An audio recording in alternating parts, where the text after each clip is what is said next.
Hey everybody, it's Alfred Edmond coming at you live to talk about what it means to create a perfect pitch.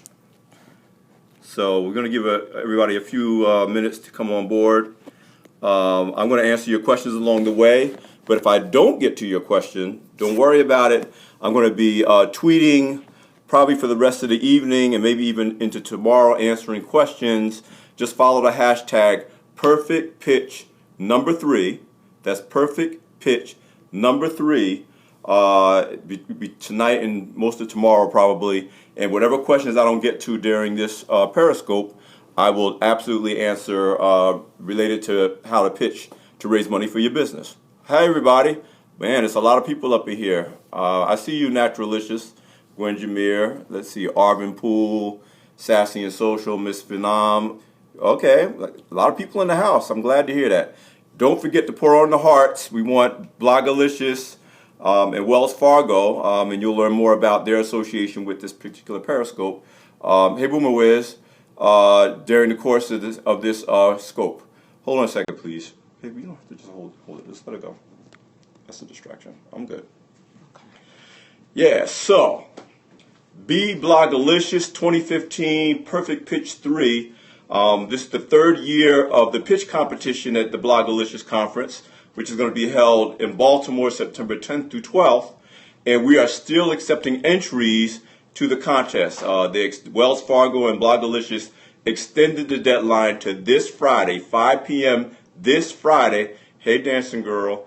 5 p.m. this Friday. So if you haven't gotten your entry in, you have a couple of more days to get it in. And you can just go to BeBlogalicious.com and it'll give you all the information about the entries. The prize is $5,000 that you can use toward growing your business, as well as other benefits such as mentoring and advice from me as you grow and develop your company, and other things that we're doing. Wells Fargo has a bevy of services for small business owners and entrepreneurs that you want to avail yourself of. What I'm devoted to doing this evening is doing kind of a boot camp for you to understand why it's important for you to understand how to pitch, what judges, which you really need to think of as investors, are looking for when you pitch, what you need to be able to say, and what you absolutely don't want to say if you want to really do a good job of generating investor interest in your business, whether that's an angel investor, whether that's at a pitch competition where you can win a grant toward your business. Most grants range between $5,000 to at least one competition that I judge.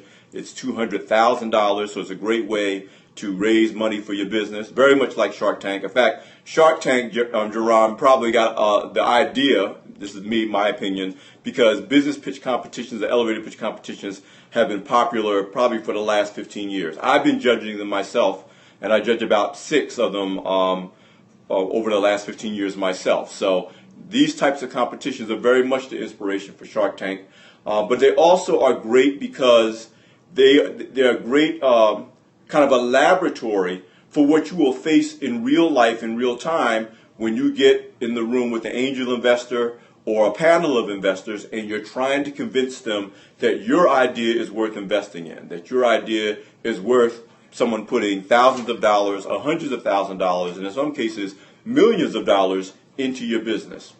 Here's why I'm so passionate about that as a longtime executive editor of Black Enterprise and a financial journalist and a financial educator. The truth is women and minorities in particular are not really good at pitching. Not because we're not bright, not because we don't have great businesses, not because we don't have great ideas, but because we don't come from a cultural kind of background and experience of knowing how to make a case for convincing someone to invest in our business. And as a result, we have to do everything we can to get that kind of experience, to understand what it means to get someone to invest in your company. And elevator pitch competitions, business plan competitions, such as Perfect Pitch, are an excellent way for you to get that training in a real, as close to real environment as possible. So one of the challenges that you face is most of the time when you start a business or you have a business idea and you go around looking for feedback, you tend to go to your family and your friends and the people who love you and care about you.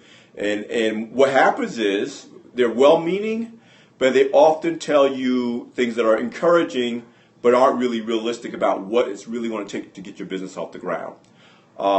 So the benefit of doing pitch competitions is understanding that these people aren't doing it. It's not your grandma who just wants you to succeed. These are real judges, myself and others, potential investors, both in the audience as well as on the judging panel, who are going to tell you what you need to hear. They're going to give you your honest opinion about your business concept, whether you like it or not.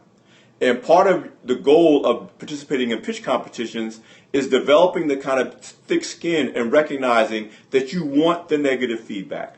The time to find out that your business is not viable is not after you've mortgaged your house or took out a second mortgage on your house. It's not after you've exhausted your savings. It's not after you quit your job. Your job is to get your business idea tested in as many ways as possible before you put everything on the line.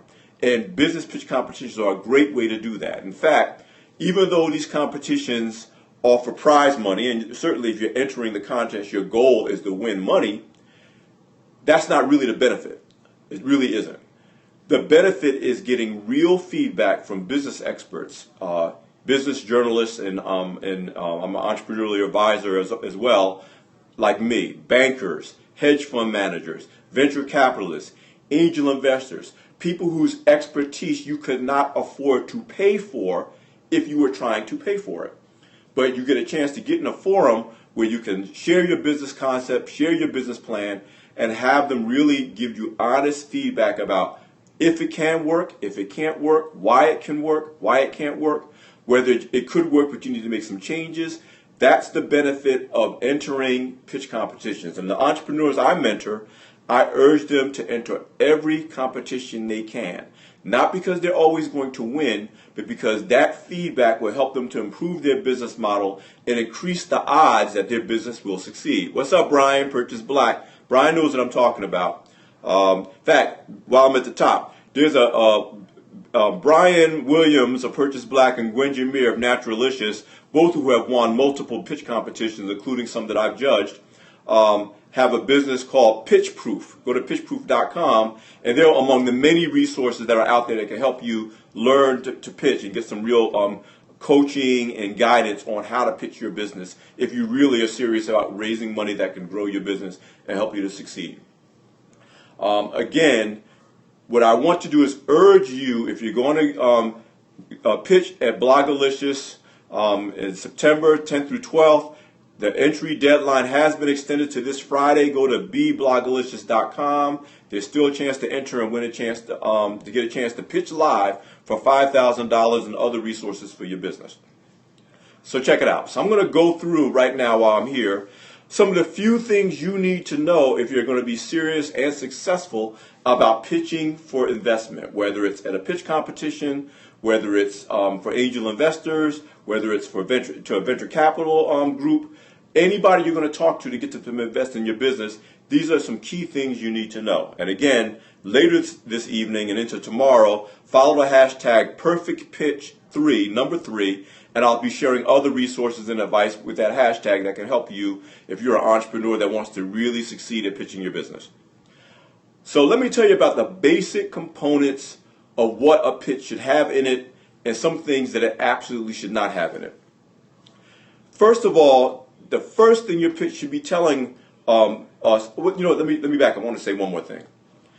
The difference between pitch competitions such as those at BeBlogalicious and another, National Black MBA Association, Black Enterprise Entrepreneurs Conference does one, is that these competitions are in front of a live audience. And often they'll have a prize, usually it's the People's Choice or the fan favorite for the pitch that the audience loves the best. The audience is most impressed by. And that's great. I mean, sometimes that comes with a prize, sometimes it doesn't. And your quality of your presentation does matter. But here's what you need to know.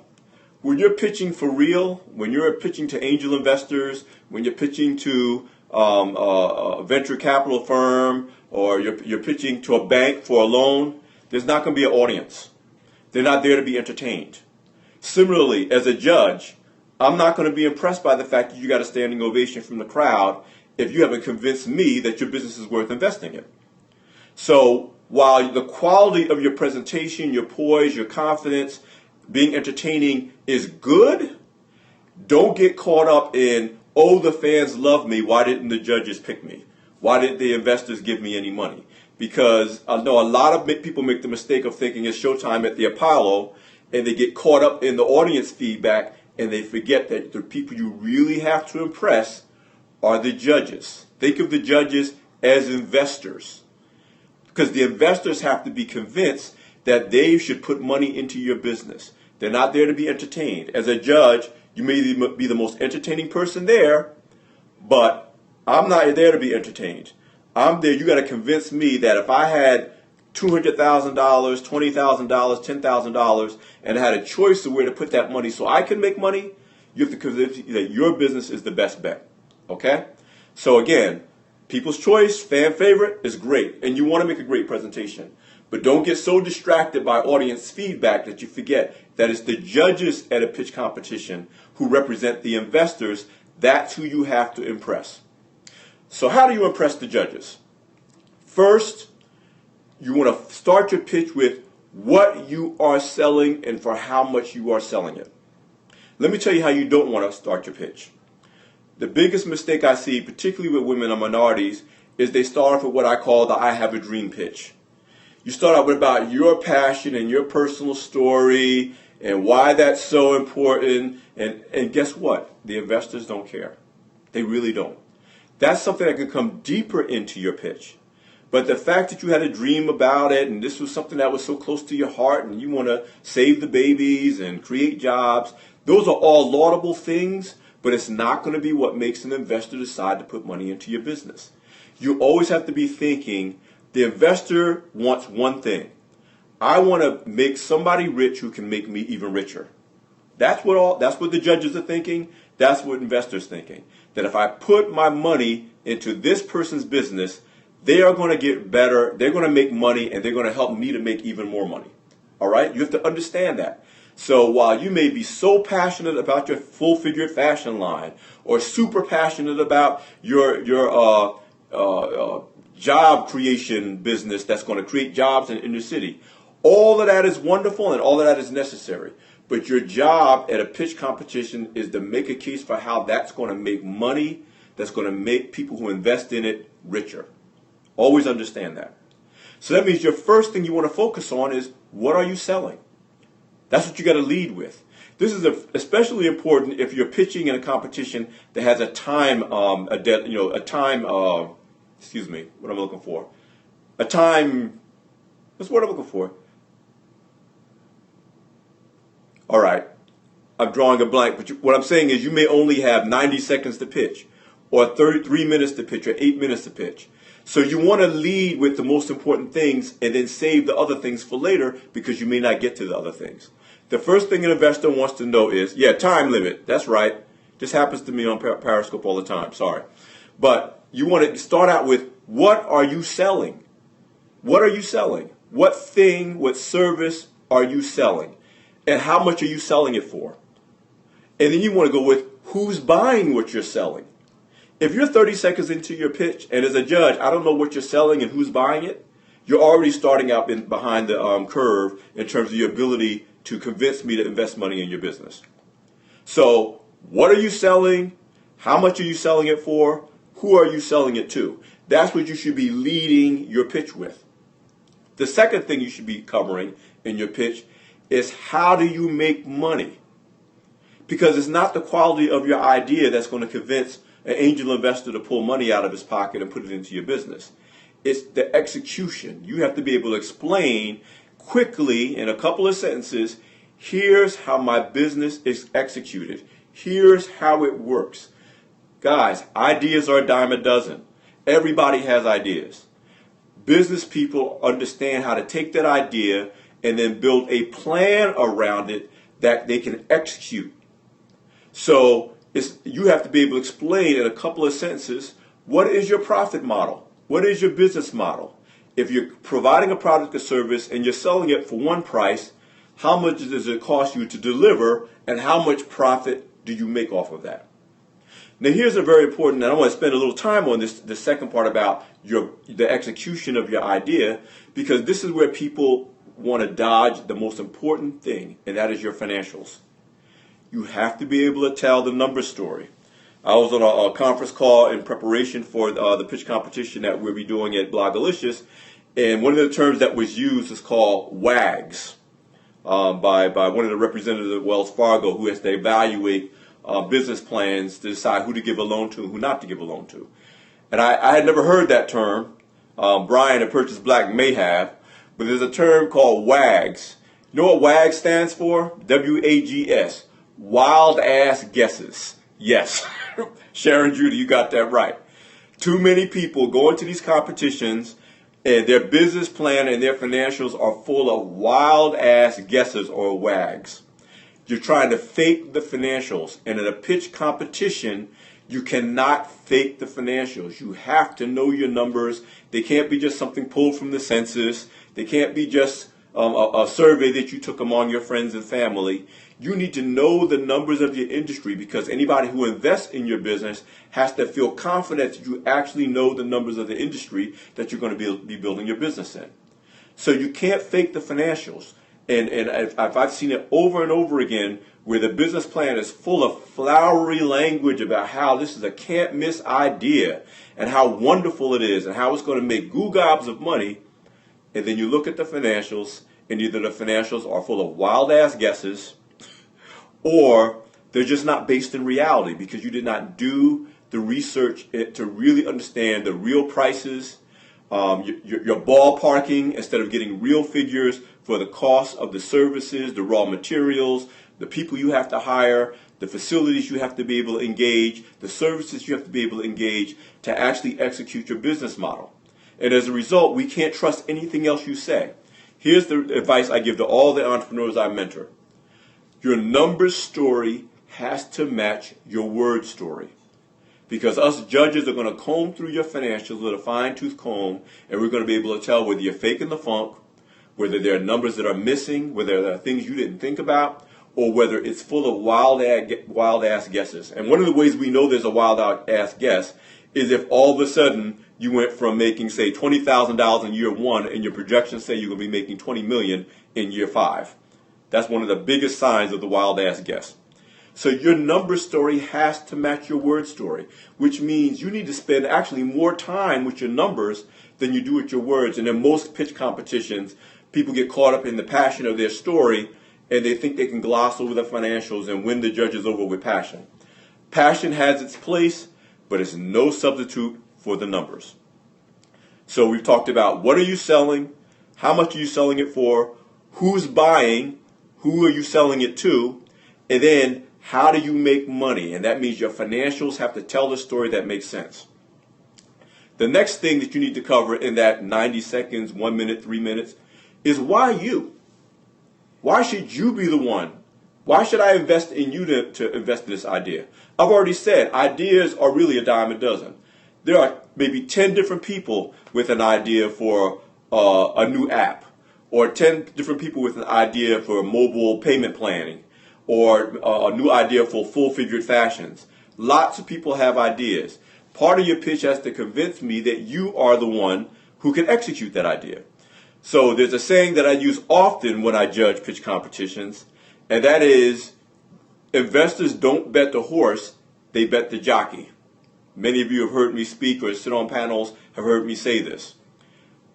Listen, the best business in the world is like a thoroughbred horse.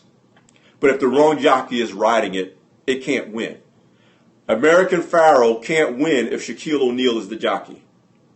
You understand what I'm saying? The jockey is what makes the horse run. It could be a thoroughbred horse that can't lose, but if the wrong jockey is riding it, it can't win. Same thing with the business. The business may be a brilliant idea.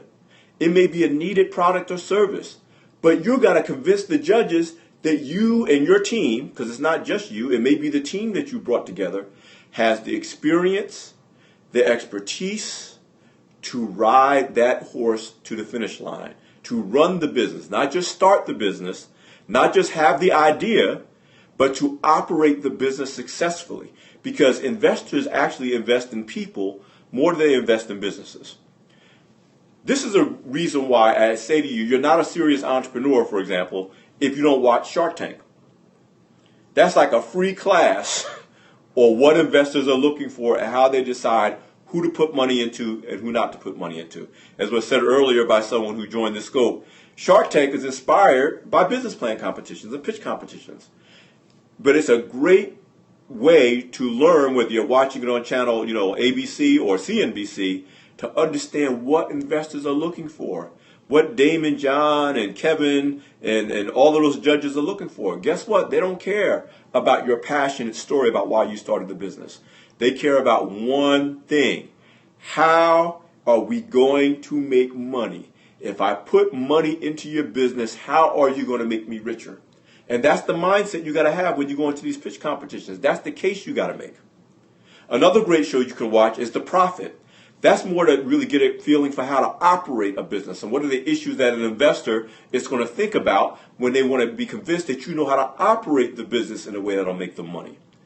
So these are the two things that judges at pitch competitions / investors, because we represent the investors, that's what we're thinking about. Is this business idea, can it make money if we put money into it? And can the person who is pitching this idea operate this business idea successfully so that it can grow and make money? It's all about making money. No matter what your personal motivation is, it's about making money. So again, repeat after me. We don't bet the horse, we bet the jockey. You have to convince me you're not Shaquille O'Neal trying to ride American Pharoah. That you are the right person, you and the people you've assembled are the right person with the right expertise to pull this great idea off. Now, the next thing I want to talk about is some of the things that you need to put last in your pitch. The last thing I want to hear as a judge, unless it directly relates to how the business operates and makes money, is your personal motivation for why you're starting the business. Your pain point, your passion. If you can tie that directly to how your business makes money, okay. But please don't expect me to get caught up in why you're starting the business and why it's important to you. I don't care that you want to get rich. I don't care that you want to put your kids through private school. I don't care that you want to make the world safe for people who wear natural hair. I don't care about that. And this is important because particularly with African Americans, Latinos, minorities, and women, we really do get caught up in this idea that investors have to feel the way I do about why I'm starting this business. Trust me, we don't. The thing you're going to understand as you grow your business and you continue to pitch and you get a chance to pitch for angel investment, many times you're going to be pitching to people who have nothing in common with you. When you're raising money, let's say it's a natural hair products business. To grow that business, you may be pitching in front of white, bald-headed old men who will never, ever have a personal connection to natural hair. But they will always have a connection to that natural hair business is a booming business and this person knows how to make money in that business. I'm going to put my money into that natural hair business. That's what you got to think. It always has to circle back to not your I have a dream speech, which you can put at the back end of your pitch, but my dream can make you, Mr. Investor, money. That's what matters. That's what matters. It's not your own personal passion. And I repeat it over and over again because as we judge pitch competitions, it's the biggest, most common mistake people make when they're new to pitching. Here's two other things I never want to hear you say in a pitch competition. One is, my business has no competition. There is no such thing as a business with no competition. One of the biggest ways to turn judges off is to say that. If your business has no competition, it means nobody wants what your business is offering. But the truth is, even if your business or no business like yours exists, people are meeting that need in some other way. So you always have competition. And it's your job to know exactly who your competition is and why your solution is going to be perceived as better to your potential customers than whatever exists. If you can't make that case, you're going to have a hard time getting investors to buy into your business idea. So you may have an alternative, but if the customers are satisfied with the existing alternative, the fact that you have an alternative is not going to make anybody any money. So never say, please spare me, those of you who are pitching at BeBlogalicious next month, spare me the story about how your business has no competition. And by the way, if it's successful, if it's a good idea, if it doesn't have competition when it starts, it will have competition when it gets going, because all other people in the marketplace, as soon as they see that you're making money, copycats and competitors are going to come out of the woodwork. So you have to know your competition, and you have to make a case to judges, investors, that you're prepared for the competition when it arises, that you have a plan and an answer for how you're going to deal with that competition when it enters the marketplace. But no competition, you have no business idea. Here's the other thing that drives us judges crazy and investors don't want to hear. When someone asks you, who's your customer? The last thing you want to say is, everybody's my customer. That means you have not done the research to understand exactly who you are selling to. Just because everybody could buy your product or service does not mean you're supposed to be selling to everybody. Understand what I'm saying? You need to have a specific person in mind for who you are tailoring your products and services to that will buy what you're selling at the price that you're selling it for. And the minute you tell an investor or a business plan competition judge that you have your businesses for everybody, that your services for everybody, what you're telling us is you have no idea who you're selling to. You have no idea who you're creating this product for. And if you have no idea who you're creating the product for, then you don't know how to tailor your product to make sure your customer is happy and will keep coming back for more and spending more money over time. You have to have a specific customer in mind. And you have to have talked to that customer. And I don't mean just your family and friends. Again, the importance of pitch competition is honest feedback. You want the criticism. You want someone to poke holes in your financials. You want someone to tell you that your idea sucks. The best thing you could ever hear on Shark Tank, in my opinion, is when Kevin says, your business won't work. Because your next question needs to be not, oh, my feelings are hurt and you don't understand. Your next question should be, why? Why won't it work? What are the holes that you see? What are the things I need to change? Why should I maybe even abandon this idea altogether and go in a whole other direction? Because it's your life and money you're putting on the line. So your goal at business competitions isn't to have everybody tell you how great you are and how wonderful your business idea is. Your goal is to get real feedback so that you can make your business idea better. To make it better. And this is what I'll tell you. After 15 years of judging business plan competitions, elevator pitch competitions, evaluating people's business plans, I'm an advisor to several businesses, so I get to give them feedback on what will make their business grow. Here's what I know. If I could tell you how many times I met an entrepreneur at one business pitch competition who got totally devastated, who the judges ripped their idea apart, ripped their plan apart, told them everything about why it wouldn't work. And the smart ones went back, took that feedback, and changed and adapted their business model. And even if they didn't win their next competition, they were able to create viable businesses that actually made money.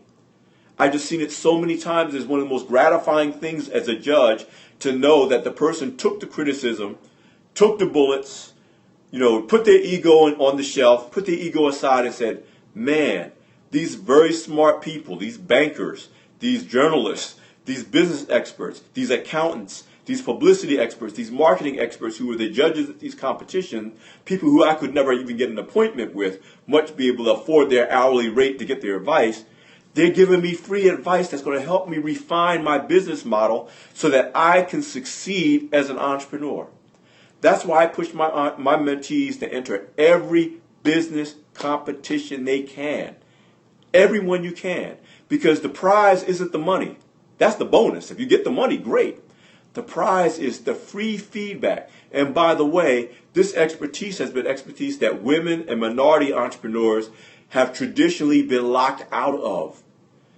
The reason why we haven't grown big, billion-dollar, multi-billion-dollar black-owned businesses, women-owned businesses, is not because we're not as smart as everybody else. It's because we haven't had access to the feedback, the mentorship, and the expertise that people who have, I'm going to say white males in particular, have traditionally enjoyed in the American economy and in the world economy. So your job is to enter these competitions, to get the feedback, to get the expertise you need to grow your business. The other reason you need to enter these competitions is to expand your network. If you're a black person, or you're a Latino, or you're a woman, and the only people in your network are people who look like you, you're not going to do well in business. You need people who are outside your community, people who have nothing in common with you except the fact that they are invested in business success. And entering pitch competitions is just a great way to expand your network. So you can say, no, I know some angel investors. I know some bankers personally. I have people in my phone contacts in my phone who are angel investors, who are people who maybe they won't invest in my business, but they'll take a look at my business plan and give me some advice. We have to expand as black entrepreneurs, as minority entrepreneurs, as women entrepreneurs, as Latina or Latina entrepreneurs. We have to expand what we call the small business ecosystem as part of our network, so we can get the expertise, the financing, the mentorship, the partnership, the customers, the clients that we need to grow our businesses. You can't do it with a small, tiny circle. Yes, Dr. Will Speaks, you're absolutely on point. You need to have an advisory board, whether it's official or unofficial, people you can bounce ideas off of. People can give you ideas about where to take your business next. And entering business competitions, business plan competitions, and elevator pitch competitions puts you in the room with the right kinds of people that can help you grow your business. That's why this is important. So you need to pitch and pitch and pitch, because that way you no longer have the excuse, I don't know anybody. I don't know anybody who can help me. I don't know anybody in the financial industry. I don't know any bankers. I don't know anybody, or those that venture capital community, I don't know anybody in that community. Or I don't know anybody who's an angel investor. No, by entering these competitions, guess who these competitions attract? People who are looking for good business ideas to invest in. And the other thing, B Media just said it, pitch until it feels natural. The more you pitch, the easier it gets. Because really, what are you talking about? You're talking about where you put your time, energy, money, and passion. So eventually you won't need to memorize your pitch. And by the way, please don't memorize your pitches. You won't pitch well if you memorize your pitch. You should be able to talk about the business naturally, because it's the life that you're living. So other than remembering the points you need to hit, what you're selling, who you're selling it to, how much you're selling it for, why are they buying it, what's your business model, what's your numbers story. You want to get your major ducks in a row in terms of what you're going to cover. After that, you just want to talk. You want to talk and convey your passion for your idea. People stumble at pitch competitions when they try to memorize, because what happens when you memorize? You want to say certain things in a certain order, and as soon as you forget one of those things, it throws you totally off. And guess what? The judges get now distracted by the fact that you're trying to deliver a memorized script, as opposed to you talking the business like you know the business. And if us investors, us judges, we want to know that you know what you're talking about. And if you really know what you're talking about, you don't have to memorize anything. It would be just like you were at the coffee shop and somebody just asked you about what you did for a living, and you started talking about your business, and you should be able to talk about it without saying, hold on a second, let me run back to my office and get my script and come back. You got to be just that natural at pitch competitions. But the way to do that is to pitch and pitch and pitch again. Not just pitching at competitions, pitch to your friends, pitch in the mirror, talk about it all the time. And what will happen is you'll be so natural about how to talk about it that you'll come off that naturally at pitching, and your confidence will come through, and judges like confidence. A lot of times you may have some holes in your idea, but if you look like you know what you're talking about, if you sound like you know what you're talking about, then that can get you over the holes, because the judges, the investors, the sharks will say, hey, I can work you through those holes as long as I believe in you and what you're saying. So don't memorize. And my last tip, and then I want to spend the rest of this scope answering some questions. I see questions coming up. I just want to cover certain material before I start answering questions. But the last thing I want to say is, most pitch competitions that I do, and the biggest one I do, the top prize is $200,000 for the winner. About 8 years ago, we banned PowerPoint because PowerPoint is a crutch. Again, you should be able to talk about your business like you're talking about one of your children, like you're talking about your frat, like you're talking about your wife or your husband. Hopefully you're saying good things. Grown Zone, okay, that was my last Grown Zone plug. But you should be talking about your business like you know it.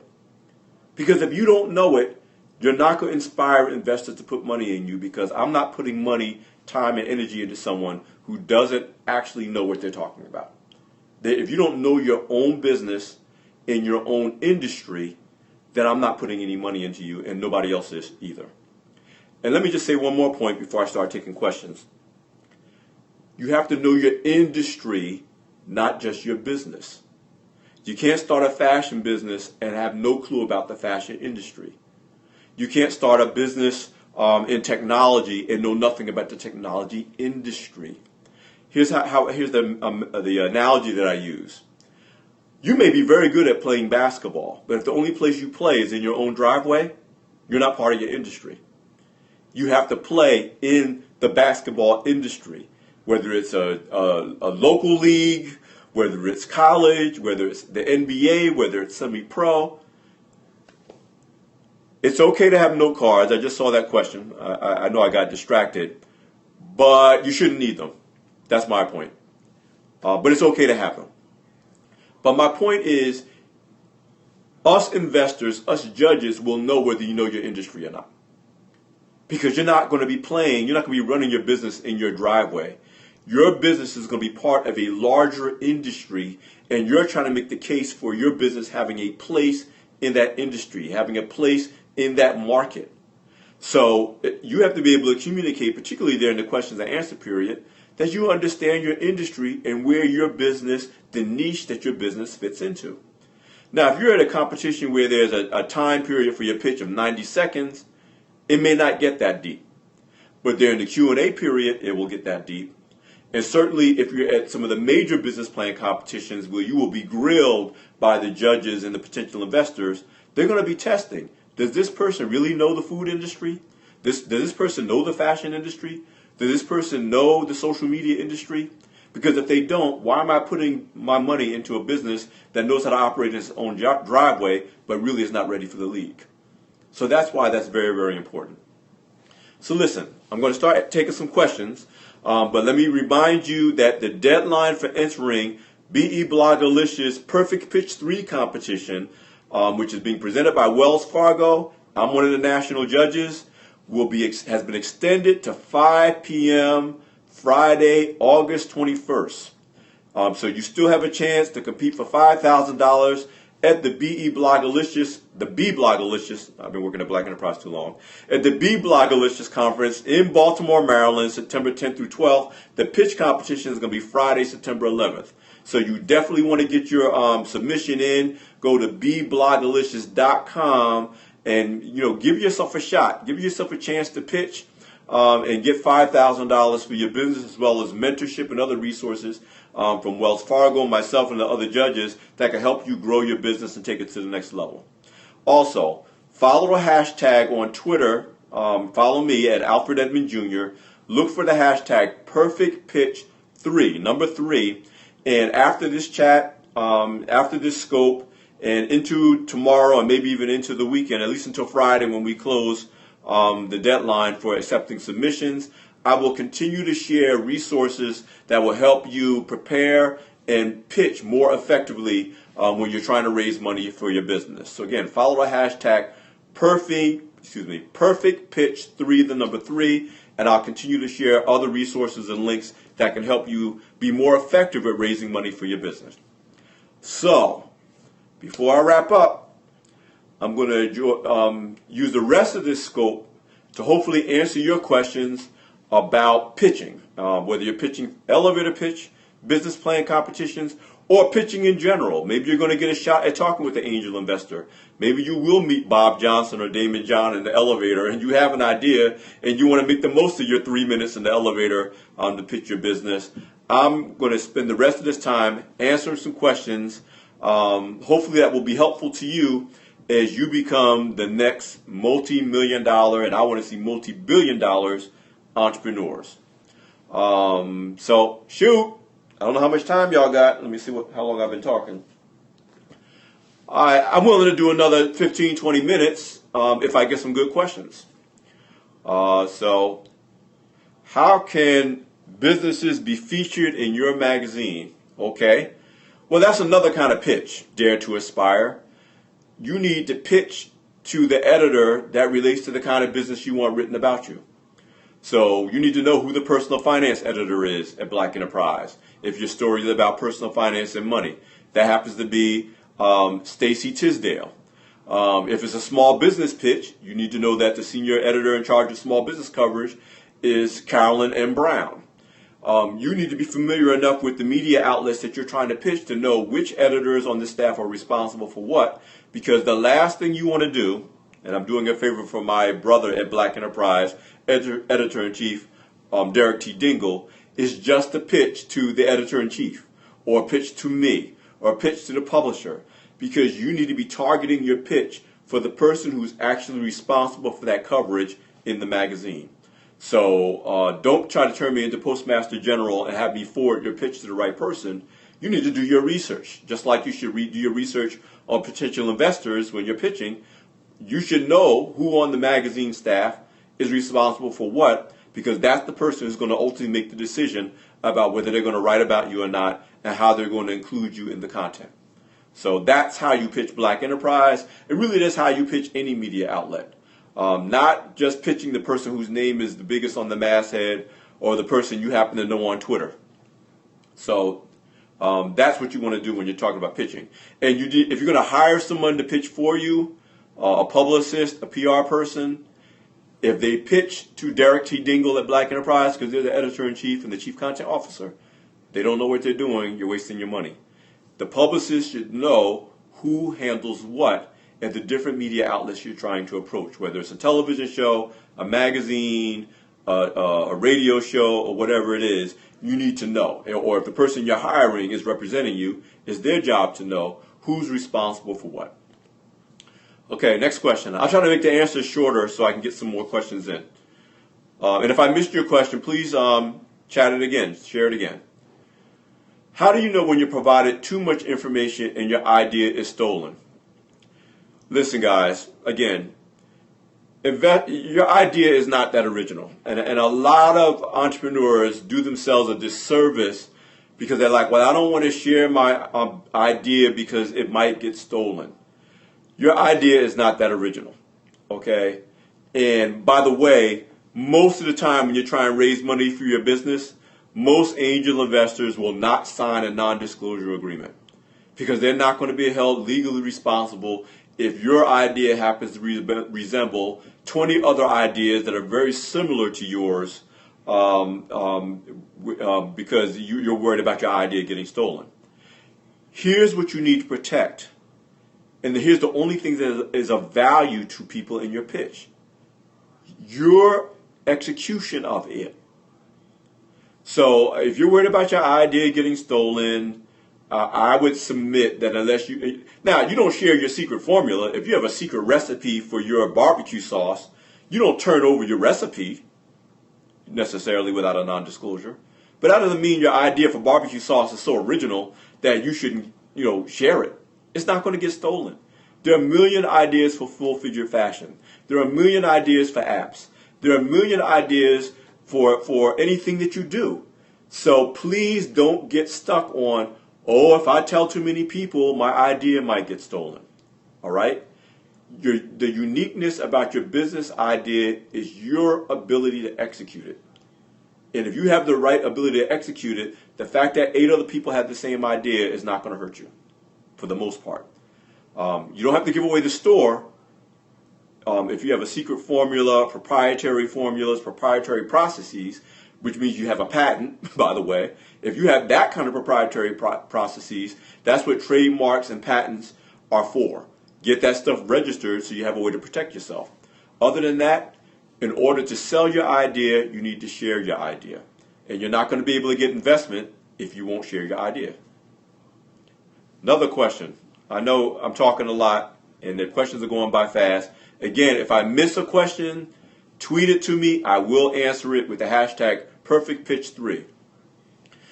For BeBlogalicious pitch, and for most pitch competitions, the question is, does it have to be an existing business or a business idea? Most pitch competitions, certainly most elevated pitch competitions, will accept a pitch for a business that has not been launched yet or pre-launch.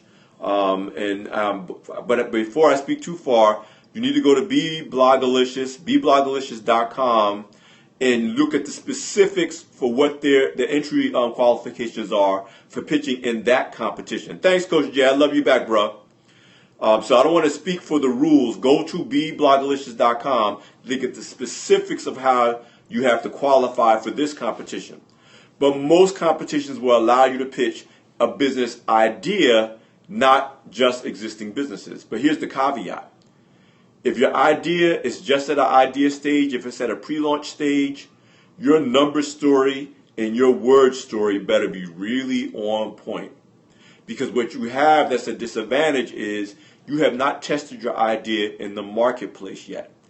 It may all look and sound good on paper, but until it's been tested in the marketplace and you sold something to a real customer, a product or a service to a real customer, then your number story, your financials, your projections, your expertise has to be a lot stronger because you're not relying on real data from real customers that you've sold to.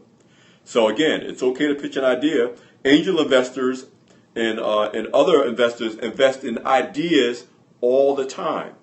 But your research, your expertise, your qualifications, your financials have to be almost triply on point to convince an investor that you have a model that can actually work, even though you haven't really tested it by actually trying to sell it in the marketplace.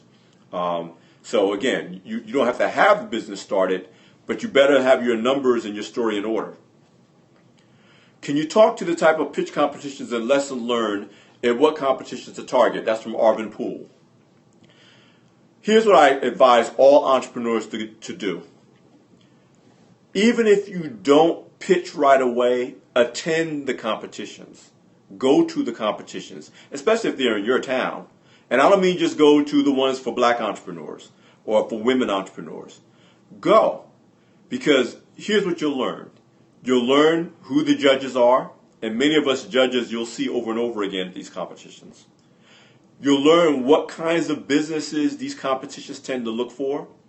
Some competitions are leaning for just tech companies. Some competitions are really aimed or favorable to consumer products companies. BeBlogalicious is kind of a broader competition where different types of businesses can compete. But what you want to do is do research on competitions. So you understand who the judges are, what they tend to look for, which competitions seem to be targeting a certain industry, and which ones tend to be more open-ended. So Arvin Poole, there's no short answer to that. I would say that the smart entrepreneurs, if you're going to a conference and there's a pitch competition at that conference, bookmark that as a can't miss session. Skip other stuff, go to the pitch competition. You'll get more contacts, you'll get more connections, but more importantly, you'll get a feeling for which competitions are better for your business. Here's the other thing I would do. Find out who's won these competitions in the past. It's very easy to find out who's won the last 10, if you will, Black Enterprise Elevator Pitch competitions. BeBlogalicious Perfect Pitch 3, this is Wells Fargo's 3rd year of doing the competition. So it's very easy to find out who are the 3 companies that have lost, not lost, who are the 3 entrepreneurs who've won the past 3 competitions. who's won National Black MBA Association's Innovation Whiteboard Challenge, which I'll be judging in September as well. Because you can find out who's pitched, who's won, and more importantly, you can reach out to those entrepreneurs and they can tell you give you the benefit of their experience. So that's why you really want to understand who's pitched, who's judged, who's won, and then you can begin to cherry pick which competitions are best for you to enter given the type of business that you're in. Another question. You're welcome, Arvin. That was a great question. Thank you. Who did I miss? I'm probably going to give it another 10, 15 minutes. Advice for authors who want to increase their readership. Well, this is not really that kind of party. I'm really here to talk about pitching your business and pitching to raise money for your company.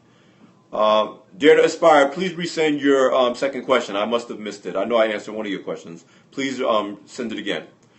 So again, the question about increasing readership for your book, that's another chat. That's another chat for another time. I'm here on behalf of BeBlogalicious and Wells Fargo, so if you ask me that question on the side on Twitter, I might try to help. You said your books are your business. Well, I don't know how to tell you how to pitch your book at a pitch competition. Let me say this, most investors are not going to invest in a book.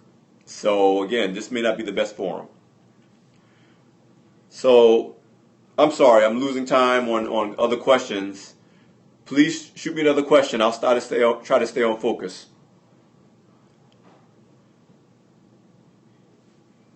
What investors will invest in? Indisha, you gotta research different investors. Some investors only invest in food businesses. Some investors only invest in tech businesses. Some investors only invest in fashion businesses. It's your job to identify the investors and research them. Many of them are on LinkedIn. Many of them are active on social media because they want to be available as resources. This is again about why it's important to know your industry and not just know your business, because then you'll understand what investors are looking for and you can really decide which ones are worth pitching and which ones are not worth pitching.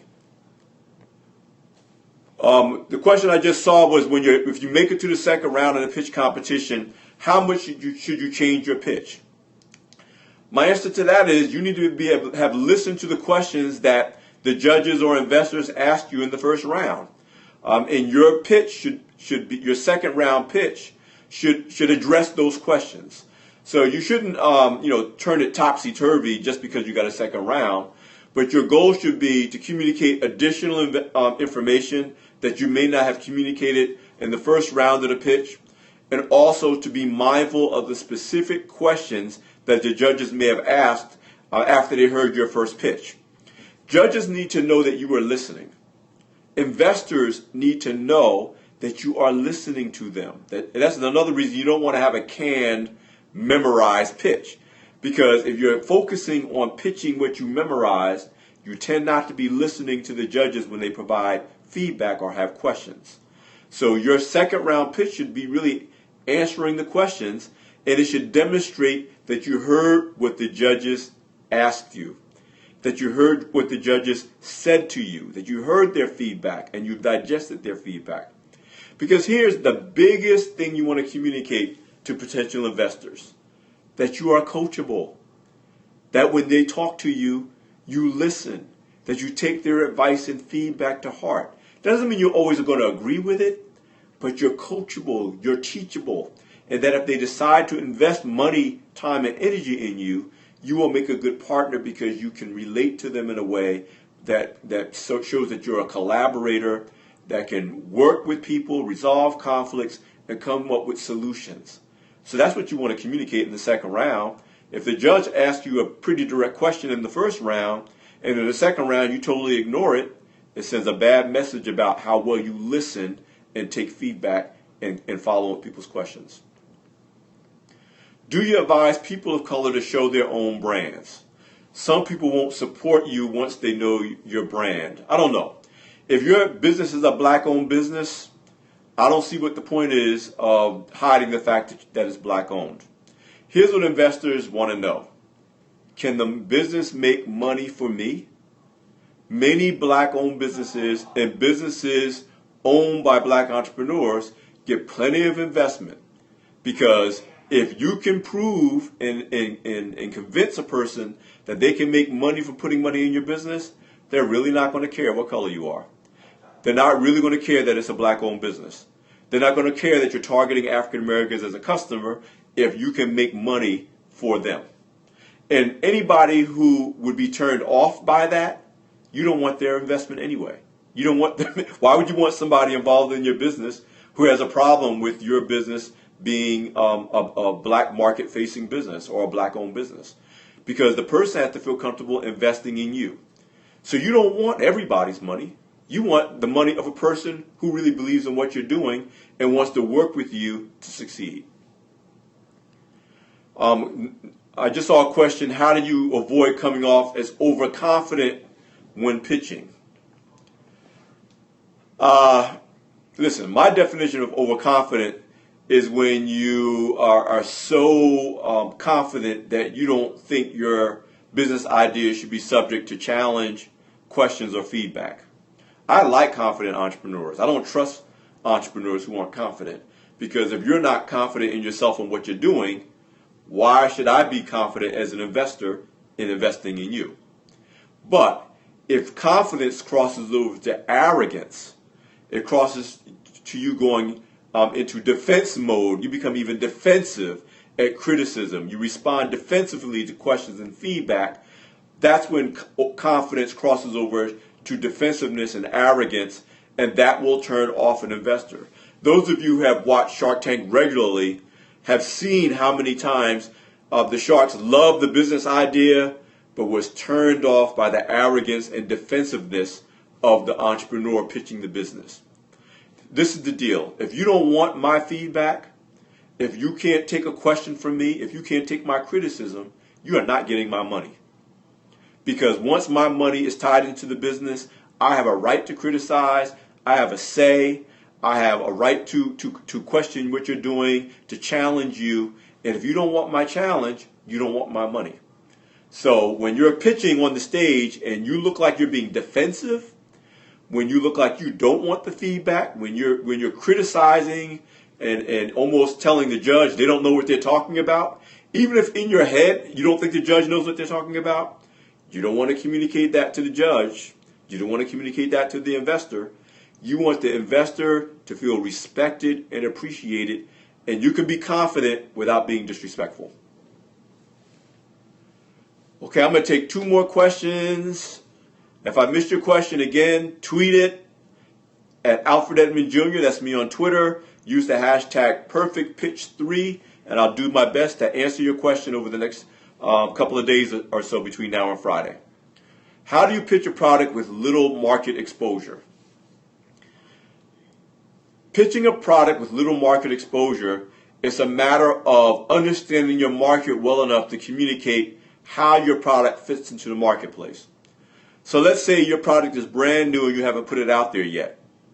You should know your market well enough to explain how your product would fit in the marketplace even without exposure. And again, this goes back to you want to communicate that you're an expert in your industry, not just an expert on your business.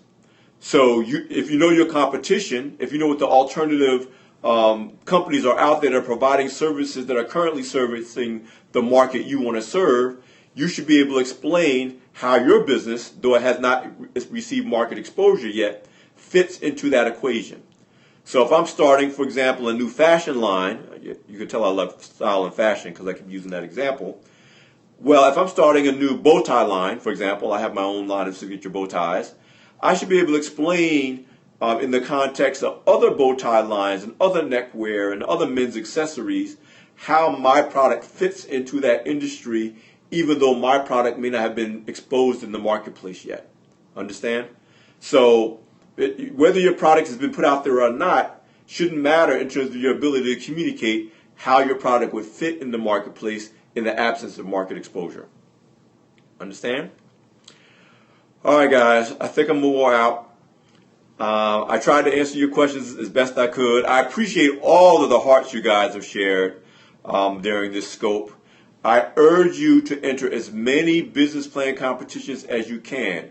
We need to raise up a generation of entrepreneurs, young entrepreneurs, and in particular Black, Latino, female entrepreneurs, minority entrepreneurs, first generation entrepreneurs, regardless of your racial background, who understand what it means to talk money, to be able to ask for millions of dollars and not stutter, to ask for billions of dollars and be confident. You know, that's the next generation of our wealth building effort as entrepreneurs. We have great ideas. We know how to run businesses. We have degrees. Now we have to get comfortable asking for money and making a case for why we are worth investing in. So again, the deadline for BeBlogalicious Perfect Pitch 3 is 5 p.m. this Friday, August 21st. You want to get your submission in. It's worth the effort. It's worth getting a chance to win $5,000. It's worth getting exposure and experience on selling investors on your business. The Blogalicious conference is September 10th through 12th in Baltimore, Maryland. It's still time to register. It's still worth registering. Hey, I'm going to be there. That's worth registering right there. I'm going to be there. And I'll be glad to share everything that I know that can help you to succeed. My life at Black Enterprise and my passion is helping entrepreneurs to succeed. And that's why I love judging pitch competitions. It's why I make myself available to entrepreneurs for mentorship. I want to see multi-billion-dollar businesses, and I want you entrepreneurs that get rich to be my friend and say, Alfred Edmond Jr. helped me to become a multimillionaire.